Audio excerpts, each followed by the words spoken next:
గడ్డం కారణంగా విమర్శలకి గురైన ప్రాచీ గుర్తుందండి మీకు? మాజీ యూపీ బోర్డ్ టాపర్ అమ్మాయి.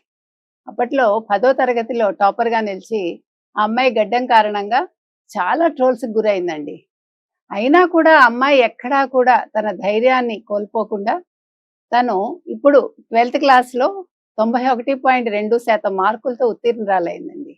ఈ సందర్భంగా అమ్మాయి తన గురించి తాను చెప్పుకుంటూ, గతంలో నేను 10వ తరగతి టాపర్‌గా నిలిచినప్పుడు, నా ఫోటో పెట్టి నన్ను వైరల్ చేశారు. నా గురించి చాలా విమర్శలు చేశారు. చాలామంది నన్ను అంటే బాడీ షేమింగ్ చేశారు. కానీ నన్ను సమర్థించిన వాళ్ళు కూడా ఉన్నారప్పుడు. నేను అందరికీ కృతజ్ఞతలు చెప్తున్నాను. నన్ను దేవుడు సృష్టించాడు. నా శరీరానికి నేను బాధ్యురాలిని కాదు. నేను ఇలా పుట్టడం అనేది నా తప్పు కాదు. కాబట్టి నేను ఇవన్నీ పట్టించుకోను. నేను నా కెరీర్ మీద దృష్టి పెడతాను అని చెప్తోందండి ప్రాచి. నిజంగా చాలా సంతోషించాల్సిన అంశం. ప్రాచి మరిన్ని ఉన్నత శిఖరాలకు వెళ్ళాలని కోరుకుందామండి.